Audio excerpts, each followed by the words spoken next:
Well, Onur Erimin is the chief advisor to the mayor of Ankara, and he joins us now live from the Turkish capital. Thanks so much for joining us, Onur. We just heard the Defense Secretary, U.S. Defense Secretary James Mattis say that they're going to sort it out. But let me ask you, how does this get resolved if the U.S. refuses to officially recognize the YPG's connection to the PKK?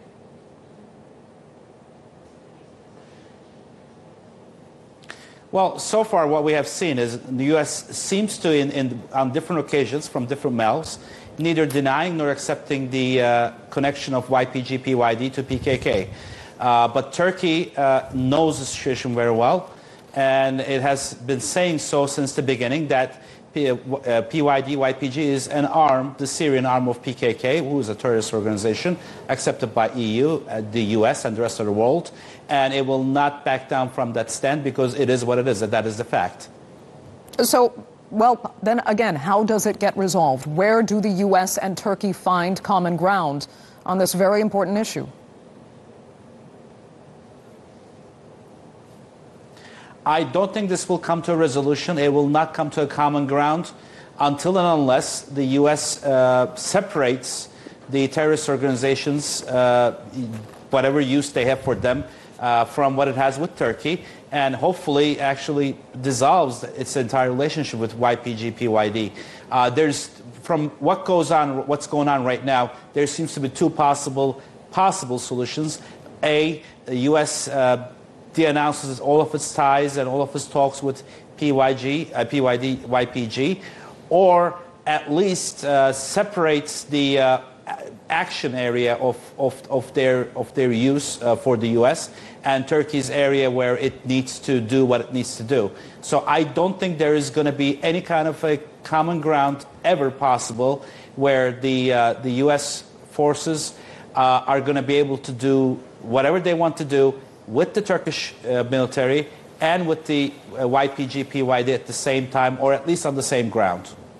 Then ultimately, what does U.S. support for the YPG mean for Turkey in the future? What does Turkey fear most?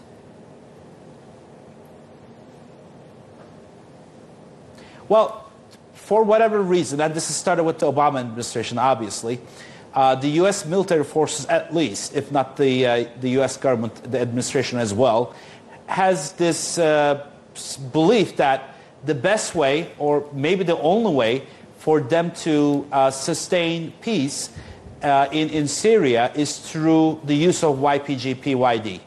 Now, they almost make this look like a catch-22 situation for them, which it is not. Turkey has been very definitive from the beginning, saying that PYG-YPD is the Syrian arm of the PKK terrorist organization. Hence, they're also a terrorist organization.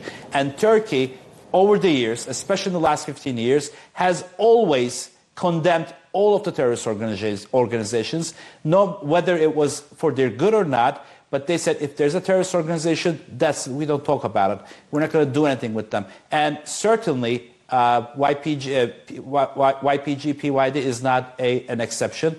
It will never have anything to do with anybody, including the U.S., have anything to do with an organization like that. So I believe, and we have a first-time face-to-face meeting of the two presidents in D.C. coming up on May 16th.